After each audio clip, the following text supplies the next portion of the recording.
Hello students, हमारा topic चल रहा था Bohr theory of hydrogen atom. और लास्ट वीडियो में हमने क्वेश्चन नंबर 6 तक कंप्लीट कर लिया था। आज हम बिगिन करने वाले हैं क्वेश्चन नंबर 7 से। ठीक है, तो देखते हैं क्वेश्चन नंबर 7। क्वेश्चन रीड कर रहा हूं मैं सबसे पहले। Which level of the doubly ionized lithium ion with Z equals to 3 has the same energy as the ground state energy of hydrogen atom Z equals to 1? Compare the orbital radii of two levels। ठीक है, दो चीजें बोली है। पहले ground state energy जो hydrogen atom की है और डब्ल्यू आयोनाइज्ड लिथियम आयन जो है उसके इक्वल है। ठीक है, और ऑर्बिटल रेडियस जो है उसको हमें कंपेयर करना है। तो देखते हैं सबसे पहले ग्राउंड स्टेट, पहले एनर्जी का फॉर्मूला जो था हमारे पास, हमने फॉर्मूला लिखाया था। क्या था? एनर्जी, है ना। एनर्जी के लिए हम क्या फॉर्मूला यूज करते हैं? E equals to -13.6 upon n square electron volt. लेकिन ये फॉर्मूला जो था वो सिर्फ किसके लिए था? हाइड्रोजन एटम के लिए था। ये हाइड्रोजन और हाइड्रोजन लाइक एटम के लिए था। किसके लिए था? ये हाइड्रोजन और हाइड्रोजन लाइक एटम्स के लिए था। तो ग्राउंड स्टेट के लिए एनर्जी निकालेंगे तो क्या हो जाएगा? ग्राउंड स्टेट है ना। ग्राउंड स्टेट के लिए हम क्या पुट करते हैं? n equals to 1। ठीक है, और n इक्वल्स टू 2 रखेंगे तो first excited state, n equals to 2 तो सेकंड एक्साइटेड स्टेट। तो n इक्वल्स टू 1 रख के इसको कैलकुलेट कर लेते हैं एनर्जी हाइड्रोजन एटम की। क्या हो जाएगा? -13.6 अपॉन n की प्लेस पे हम पुट करेंगे 1, यानी 1 का स्क्वायर इलेक्ट्रॉन वोल्ट। तो यहाँ पे जो हमारी एनर्जी आ चुकी है ग्राउंड स्टेट की वो है 13.6 इलेक्ट्रॉन वोल्ट। ठीक है, ये हो गया। अब निकालते हैं एनर्जी ऑफ, अब हम क्या कैलकुलेट करने वाले हैं? कैलकुलेट करेंगे एनर्जी ऑफ लिथियम Li++, इसकी कैलकुलेट करते हैं। देखो, जब हाइड्रोजन की बात नहीं होती है, किसी और की बात करेंगे तो यहाँ पे Z आ जाएगा। यानी जो फॉर्मूला है हमारे पास वो हो जाएगा -Z² into 13.6 upon n square electron volt. अगर हाइड्रोजन लाइक एटम नहीं है तो Z² into 13.6 into n square use करेंगे। और लिथियम आयन है, इसका जो Z दिया है वो कितना हमें दिया गया? 3 दिया गया है। तो वैल्यू पुट करते हैं तो माइनस ये हो जाएगा 3 का स्क्वायर इंटू 13.6, है ना। कितना हो जाएगा? 13.6। ठीक है, और n स्क्वायर। ठीक है, यही तो हमें बताना है कि किस एनर्जी लेवल में ये जो एनर्जी है वो सेम है। इसको सॉल्व करते हैं कि कितना हो जाएगा हमारे पास। ये आ जाएगा -9 into 13.6 divided by n square equals to minus, इसको सॉल्व करने पे हमारे पास जो आने वाला है -122.4 अपॉन n स्क्वायर। लेकिन इस एनर्जी की, लिथियम की और या हाइड्रोजन, इन दोनों की एनर्जी सेम हो रहा है तो इसको हम इक्वल पुट करते हैं। तो ये हो जाएगा -122.4 upon n square equals to कितना हमारे पास? -13.6। माइनस से माइनस कैंसिल हो जाएगा और n स्क्वायर इक्वल्स टू कितना हो गया? 122.4 डिवाइडेड बाय 13.6। ठीक है, इसको डिवाइड कर लेते हैं। डिवाइड करेंगे तो ये हमारे पास आ जाएगा क्या आ जाएगा? n square equals to 9। Square root लेंगे तो n इक्वल्स टू 3। ठीक है, n की वैल्यू क्या मिल गई हमारे पास? 3 मिल गई। ठीक है, तो फर्स्ट पार्ट तो हमारे पास कैलकुलेट हो चुका है। अब सेकेंड पार्ट में हमें रेडियाई जो है वो कंपेयर करनी है। ठीक है, रेडियाई हमें कंपेयर करनी है। सबसे पहले हम देखते हैं लिथियम आयन के लिए R3 Li++, इसके लिए देखते हैं। तो रेडियस का मैंने आप लोग को फॉर्मूला लिखाया हुआ है। रेडियस का फॉर्मूला है हमारे पास n स्क्वायर, फॉर्मूला है n square h² epsilon not upon pi m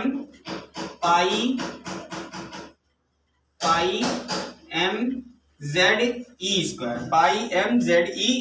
ठीक है, और n की वैल्यू हमारे पास मालूम है। n की वैल्यू हमारे पास कितनी है? 3। तो ये हो जाएगा 9 और ये हो जाएगा h² epsilon not upon pi m, atomic number 3 है तो 3e²। ठीक है, तो इसे रिड्यूस कर लेंगे तो यहाँ से जो R3 आ रहा है हमारे पास लिथियम आयन के लिए वो हमारे पास कितना आ रहा है? 3 × 1 = 3, 3 × 3 = 9, 3h² epsilon not upon pi m e²। This is equation number 1। ठीक है, मैं चाहता तो सीधे R3/R1 करके मैं सीधे आंसर दे देता, लेकिन मैंने यहाँ पे आपको पूरा फॉर्मूला पूरा प्रोसेस दिखाया है, ठीक है। R3 हो गया, R1, अब हाइड्रोजन की बात करते हैं, हाइड्रोजन के ग्राउंड स्टेट की बात की थी, तो R1H कितना हो जाएगा R1 के लिए, सेम फॉर्मूला रहेगा, N²H² epsilon not pi m Z², लेकिन Z हम कितना रखेंगे, वहां पे Z हमारे पास 1 होगा, तो सेम चीज हमारे पास ये आ जाएगी, ठीक है, H² epsilon not upon pi m² आ जाएगा, ठीक है। ये सेकंड इक्वेशन हो गई, ठीक है। क्यों? क्योंकि हाइड्रोजन के केस में n भी 1 है और Z की भी वैल्यू 1 है, तो अगर n और Z यहाँ पे रखेंगे तो सेम चीज यही मिलेगी। अब क्या करते हैं, 1 और 2 को डिवाइड कर लेते हैं, यानी R3Li प्लस क्योंकि हमें कंपेयर करना है इसलिए डिवाइड कर रहे हैं, R1H इक्वल्स टू कितना हो जाएगा 3H² epsilon not pi m² इसको डिवीजन में रखेंगे तो पाई m² ऊपर चला जाएगा, पाई m² divided by H² epsilon not, और सारे टर्म यहाँ से ये रिड्यूस हो जाएंगे, बचेगा हमारे पास 3/1 means 3:1। This is the final answer. ये था हमारा क्वेश्चन नंबर 7, नोट कर लीजिए।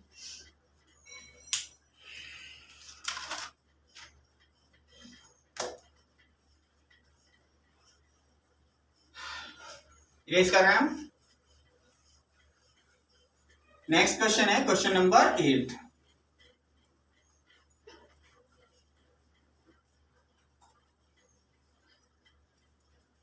नेक्स्ट क्वेश्चन है हमारे पास क्वेश्चन नंबर 8 है, ठीक है। क्वेश्चन नंबर 8 रीड करते हैं question.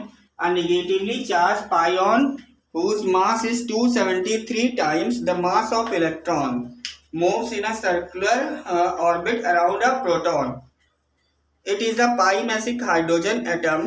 How many revolutions will the pion make during its lifetime of 10⁻⁻8 second in the ground state of the atom? ठीक है, सबसे पहले इसमें किस एटम की बात है, सबसे पहले एटम की बात है, वो है हमारा हाइड्रोजन, ठीक है, हाइड्रोजन एटम की बात हो रही है। और दूसरी बात ग्राउंड स्टेट की बात की है, किसकी बात की है, ग्राउंड स्टेट की बात की है। ग्राउंड स्टेट मींस n = यहाँ पे 1 रखना है, ठीक है। और जो मास दिया है वो मास दिया है, कितना दिया, मास ऑफ पाइऑन जो दिया है, मास ऑफ पाइऑन जो दिया हुआ है वो कितना दिया हुआ है, हमें 273 टाइम्स दिया है, किसका, मास ऑफ इलेक्ट्रॉन का, ठीक है। जो पाइऑन का जो मास है वो 273 टाइम्स है, किसका, इलेक्ट्रॉन का है, ठीक है। पूछा क्या है हमसे, पूछा इसमें है नंबर ऑफ रिवोल्यूशन पूछा हुआ है, तो हम क्या करने वाले हैं, हम इस क्वेश्चन में सिंपली सिर्फ टाइम पीरियड निकाल लेंगे, क्योंकि टाइम पीरियड निकालने से हमें ये पता हो जाता है कि एक रिवोल्यूशन में से कितना टाइम लग रहा है। हमें टाइम पीरियड निकालने से क्या पता चलेगा, हमें ये पता चलेगा कि एक रिवोल्यूशन में उसको जितना भी टाइम लगता है वही उसका टाइम पीरियड होता है। और इन्होंने ये टाइम ही दे रखे, टाइम देके हमसे पूछा हुआ है कि कितने रिवोल्यूशन करेगा, तो अगर टाइम पीरियड हमें पता होगा तो हम नंबर ऑफ रिवोल्यूशन बहुत इजीली निकाल सकते हैं।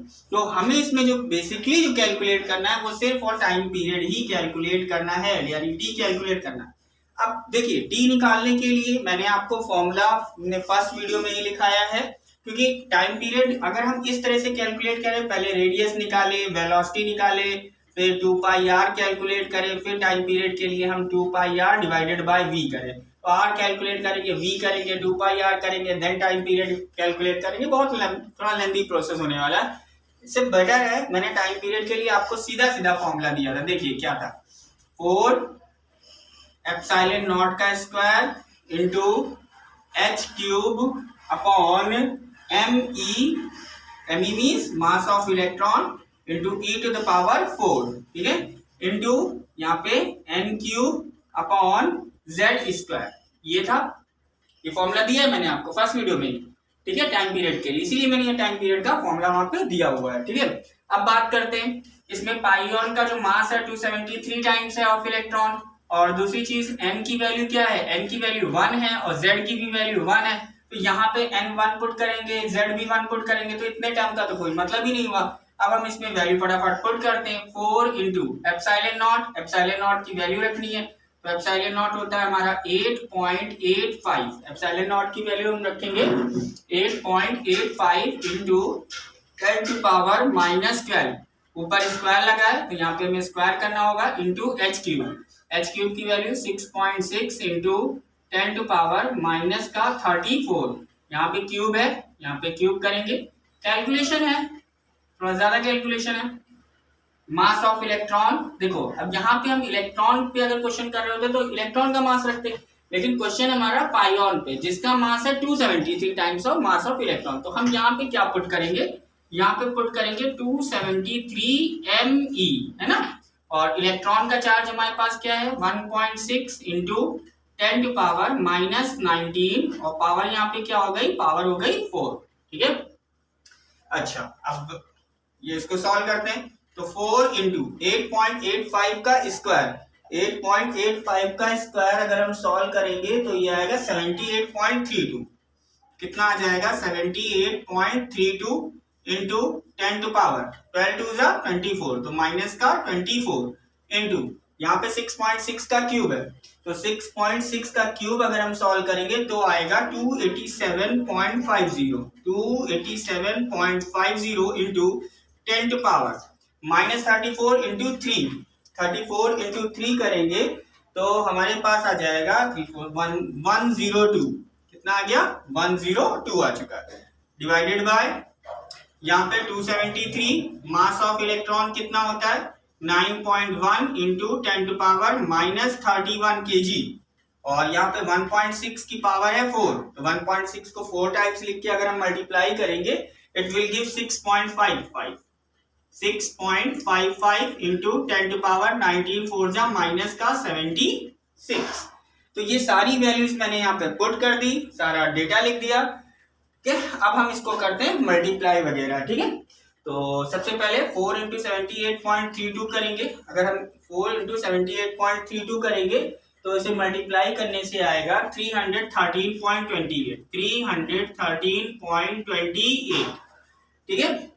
और बाकी का जो डेटा है हमारे पास 287 एजिटिव रहेगा, 287.50 इंटू 10 टू पावर -24 और -102, माइनस माइनस प्लस हो जाएगी, पावर 126, पावर कितनी हो गई 126। अब 273 इंटू 9.1 इसको मल्टीप्लाई करेंगे तो 2484.3 इंटू 6.55 इंटू 10 टू पावर -31 -76, तो 6 107 -107, ठीक है।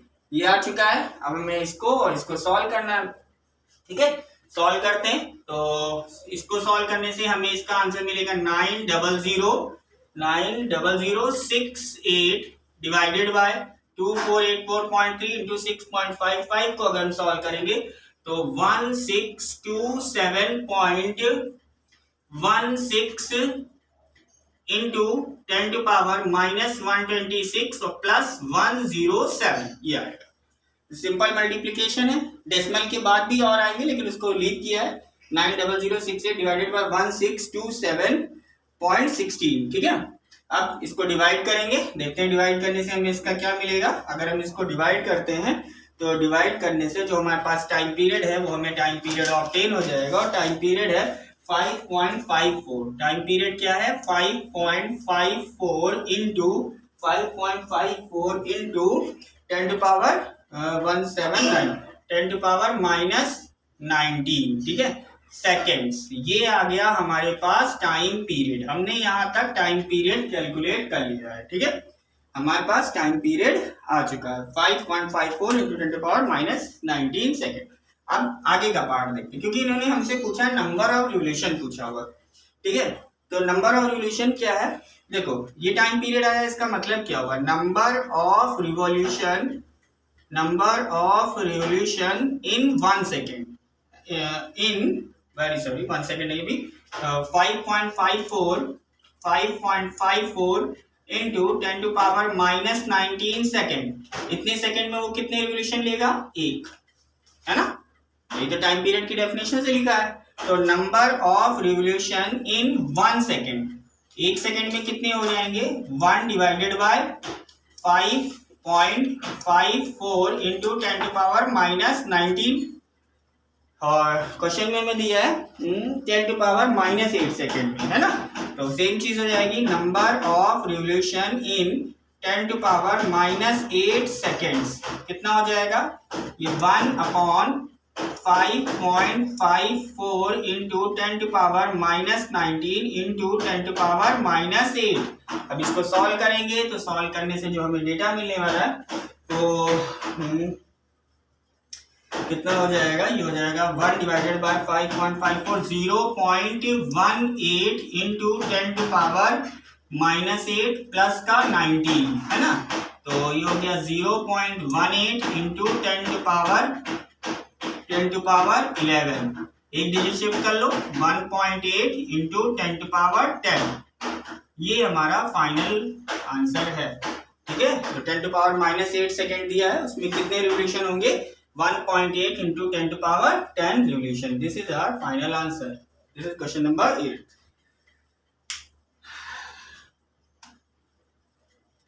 नेक्स्ट क्वेश्चन है इसके बाद क्वेश्चन नंबर 9 है।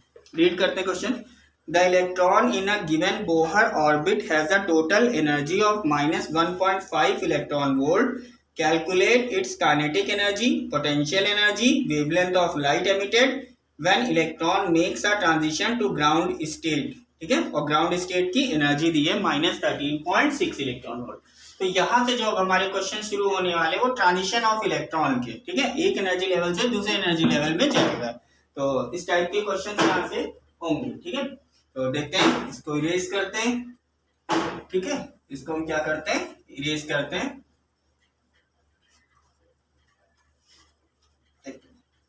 Question number 9, total energy of electron. सबसे पहले किसकी बात की है इन्होंने, क्वेश्चन नंबर 9 टोटल एनर्जी क्या है, total energy of electron, total energy of electron, है ना। Total energy of electron E equals to कितना दिया है, -1.5 इलेक्ट्रॉन वोल्ट। कितना दिया है, -1.5 इलेक्ट्रॉन वोल्ट। याद करिए मैंने अभी रिलेशन दिया था, E इक्वल्स टू -k और U/2, है ना।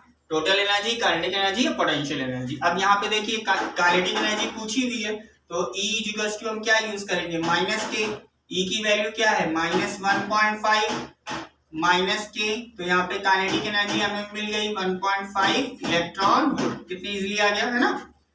नेक्स्ट पोटेंशियल एनर्जी की बात की है इन्होंने, तो पोटेंशियल एनर्जी निकालेंगे तो E इक्वल्स टू यूज कर रहे हैं U/2।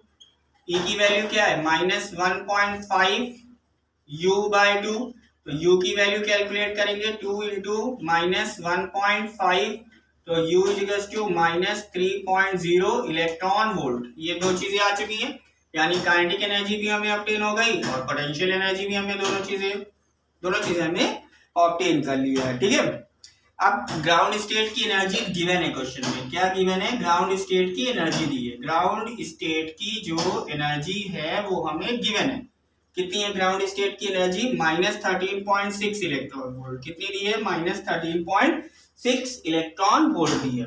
अब ट्रांजिशन कहाँ से, wavelength of light when electron makes a transition to ground state, यानी किसमें आ रहा है, वो ग्राउंड स्टेट में आ रहा है। तो हम क्या यहाँ से कैलकुलेट करेंगे, डिफरेंस इन एनर्जी निकालेंगे, यानी डेल्टा E निकालेंगे। मैंने बताया है डिफरेंस निकालना, डेल्टा E हमारे पास कितना हो जाएगा, -1.5 इलेक्ट्रॉन वोल्ट -13.6, है ना। और ये हो जाएगा इलेक्ट्रॉन वोल्ट, यहाँ से हमें मिल जाएगा डिफरेंस कितना है, -1.4 electron volt plus 13.6 electron volt. इसको सॉल्व कर लेते हैं, तो यहाँ से जो डेल्टा E आएगा हमारे पास आएगा 12.1 इलेक्ट्रॉन वोल्ट। डेल्टा E आ चुका है। अब डेल्टा E, इसके बाद हमें डेल्टा E वेवलेंथ है या फ्रीक्वेंसी है, क्या पूछा हुआ है, वेवलेंथ पूछा हुआ है। तो डेल्टा E इक्वल्स टू हम क्या यूज करने वाले, hc/लैम्डा, ठीक है। क्या यूज करेंगे formula, delta E equals to hc/लैम्डा। यहाँ पे फिर से लिख लेते हैं formula, delta E equals to hc/लैम्डा। E की वैल्यू मालूम, लेकिन ये हमें यहाँ पे जो पता है वो एनर्जी किस में पता है, इलेक्ट्रॉन वोल्ट में पता है। अगर इसको जूल में कन्वर्ट करते हैं तो 12.1 into 1.6 into 10 to power -19 joule, है ना। ये जूल में कन्वर्ट हो गई, क्योंकि 1 इलेक्ट्रॉन वोल्ट किसके इक्वल होता है, 1 electron volt 1.6 into 10 to power minus 19 के इक्वल होता है जूल में। इसे हमने मल्टीप्लाई करके इसको कन्वर्ट कर लिया। अब यहाँ पे आते हैं delta equals to hc upon lambda पे। लैम्डा निकालना है, लैम्डा के लिए फॉर्मूला फ्रेम कर लेते हैं, तो हो गया hc upon delta E. Values put करते हैं, h की value 6.6 into 10 to power minus 34, c की value 3 into 10 to power 8 upon energy की वैल्यू ये रही 12.1 into 1.6 into 10 to power minus 19। इसको मल्टीप्लाई वगैरह करके सॉल्व करेंगे तो ये हो जाएगा 6.6 इंटू 3, ये हो गया 19.8 इंटू 10 टू पावर माइनस का 26 डिवाइडेड बाय 12.1 और 1.9 से 1.6 को मल्टीप्लाई करेंगे, आंसर आएगा 19.36 इंटू 10 टू पावर 19 ऊपर जाके प्लस हो जाएगा 19.8 डिवाइडेड बाय 19.36। इससे जो आंसर मिलेगा 1.0227 into 10 to power minus 7 metre. Answer जो इससे आएगा हमारा मीटर में आएगा, लेकिन बुक में एंगस्ट्रॉम दिया है तो हमें मालूम है 1 एंगस्ट्रॉम इक्वल्स टू होता है 10 टू पावर माइनस 10 मीटर, तो 7 को 10 बनाना पड़ेगा। 3 डिजिट इसको क्या करते हैं, शिफ्ट कर देते हैं, 1022.7 और ये हो गया 10 टू पावर माइनस 10 मीटर। और now 10 to power minus 10 metre को हम एंगस्ट्रॉम लिख सकते हैं, so 1022.7 angstrom. This is our final answer.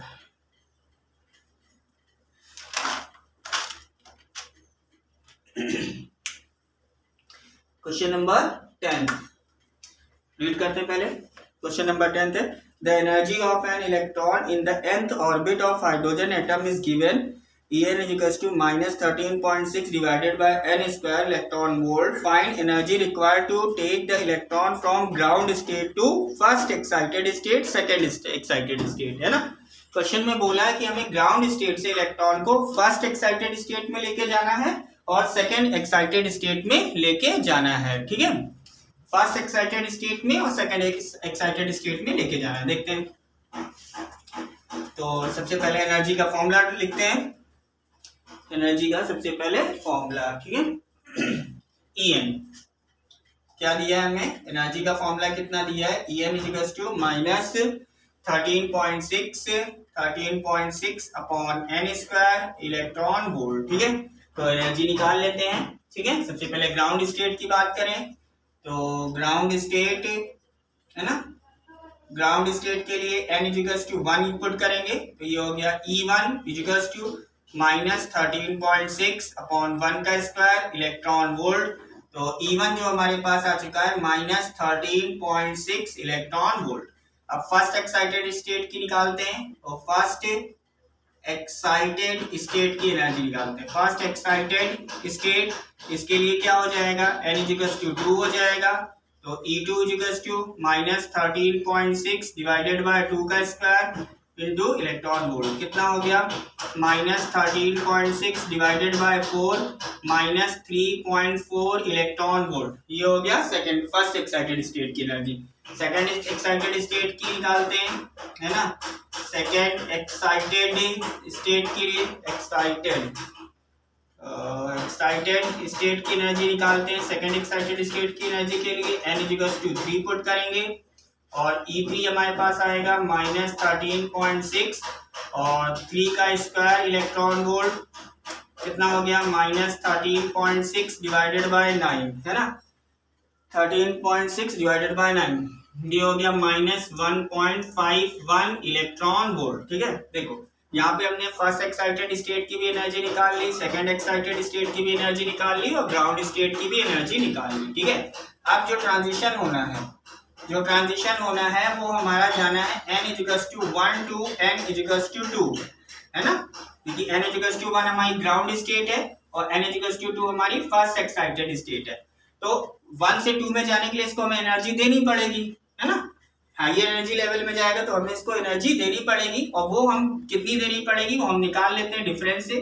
Delta E equals to क्या कैलकुलेट करेंगे, डेल्टा E इक्वल्स टू क्या हो जाएगा E2 माइनस E1, है ना। E2 माइनस E1 और E2 हमारे पास कितना है माइनस 3.4 माइनस E1 E1 कितना था -13.6, कितना होगा -3.4 प्लस 13.6, यानी कितना हो गया इसका आंसर हमारे पास 10.2 इलेक्ट्रॉन वोल्ट। कितना हो गया 10.2 electron volt.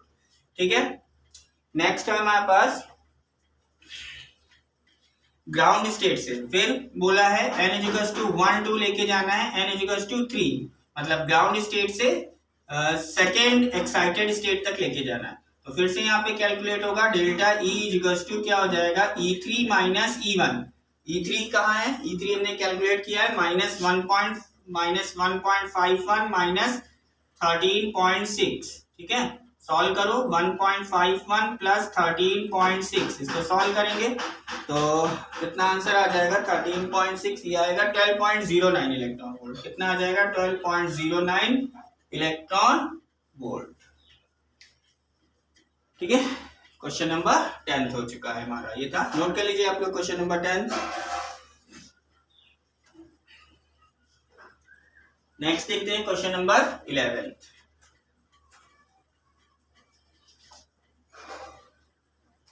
Question number 11, question read करते हैं सबसे पहले। Calculate the frequency of the photon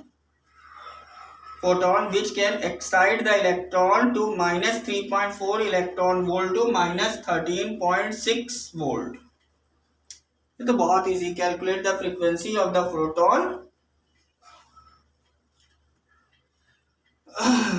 which can excite the electron to -3.4 electron volt from -13.6 electron volt। कुछ नहीं करना, सीधे इसमें हमें क्या कैलकुलेट करना है, डेल्टा ई कैलकुलेट होगा। सबसे पहले डेल्टा ई कैलकुलेट होगा, डेल्टा ई कैलकुलेट निकाल लेते हैं। Difference in energy 3.4 minus -13.6, solve करेंगे -3.4 माइनस प्लस 13.6, और इसको कैलकुलेट करने पर जो हमें आंसर मिलेगा 10.2 इलेक्ट्रॉन वोल्ट, है ना। डिफरेंस इन एनर्जी निकालना ही पड़ेगा, 10.2 इलेक्ट्रॉन वोल्ट हो गया। ठीक है, और हमसे पूछा क्या है, हमसे पूछा हुआ है फ्रीक्वेंसी ऑफ फोटोन। तो फ्रीक्वेंसी के लिए मैंने रिलेशन दिया है E हम क्या यूज करते हैं, h न्यू कैलकुलेट करना है। तो न्यू क्या हो जाएगा डेल्टा E अपॉन h, है ना। ये इलेक्ट्रॉन वोल्ट में है, क्योंकि न्यूमेरिकल में अगर हम इसको यूज करते हैं तो इसे जूल में रखेंगे।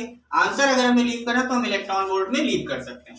इसको अगर हम कन्वर्ट कर लें 10.2 इंटू 1.6 इंटू 10⁻⁻19 जूल, ये कन्वर्ट हो जाएगा जूल में। यहाँ पे वैल्यू पुट करते हैं, डेल्टा ई कितना हो गया 10.2 into 1.6 into 10⁻⁻19 divided bye h की वैल्यू 6.6 इंटू 10⁻⁻34। ठीक है, तो न्यू इजिकल्स टू, अब इसको सॉल्व करेंगे तो ये आ जाएगा 16.32, कितना हो जाएगा 16.32 डिवाइडेड बाय 6.6 इंटू 10⁻⁻19 और ये हो जाएगा प्लस का 34।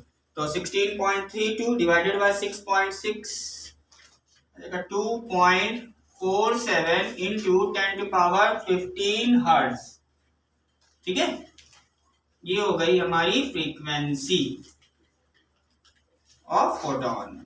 सिंपल था, डिफरेंस इन एनर्जी लेवल, इसके बाद डेल्टा h यूज करेंगे। अगर वेवलेंथ पूछा होता तो यहाँ पे hc अपॉन लैम्डा यूज कर लेते। ठीक है, तो question number 11। Now question number 12। ठीक है, क्वेश्चन नंबर 12 रीड करें। Two energy levels in an atom are separated by 2.3 electron volt. What is the frequency of radiation emitted when the atom transits from upper to lower level? ठीक है, upper to lower level। ठीक है, देखो upper two lower level में आएगा तो energy को वो रेडिएट करेगा। ठीक है, एनर्जी क्या करेगा, रेडिएट करेगा। और यहाँ पे तो हमें डेल्टा ई भी नहीं निकालना है ना, क्योंकि ऑलरेडी इसमें इन्होंने डेल्टा ई हमको क्या है बता दिया है, कितना बता दिया 2.3 इलेक्ट्रॉन वोल्ट। इसको जूल में कर लेते हैं क्योंकि हमें कैलकुलेशन करनी है। 1.6 इंटू 10⁻⁻19 जूल, ये हो गया हमारा डेल्टा ई।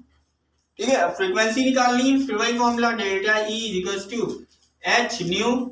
तो न्यू इक्वल्स टू कितना हो गया delta E upon h. Delta E की वैल्यू कितनी है 2.3 into 1.6 into 10⁻⁻19 divided by 6.6 into 10 to power minus 34। 2.3 into 1.6 calculate करेंगे, आएगा 3.68। कितना हो गया 3.68 divided by 6.6 into 10 to power minus 19 और प्लस का 34। 3.68 divided by 6.6 0.557 into 10 to power 15 hertz. ठीक है, अब देखो जो आंसर लिखे जाते हैं वो ज्यादातर डेसिमल हम एक प्लेस के बाद ही लगाते हैं, तो एक प्लेस के बाद डेसिमल लगा लेते हैं, तो हो जाएगा 5.57 into 10 to power 8 digit shift किया है राइट साइड, तो पावर 1 डिक्रीज हो जाएगी 14 hertz. 5.57 into 10 to power 14 hertz, this is our answer. ठीक है, तो यहाँ तक हम लोग ने क्वेश्चन नंबर 12 तक कंप्लीट कर लिया है। ठीक है, और बाहर थोड़ा सा शोर ज़्यादा हो रहा है, तो इसलिए हम इसको यहीं पे एंड करते हैं और इसके आगे हम कंटिन्यू करते हैं नेक्स्ट पार्ट में। ठीक है, मिलते हैं नेक्स्ट पार्ट में, बाय बाय।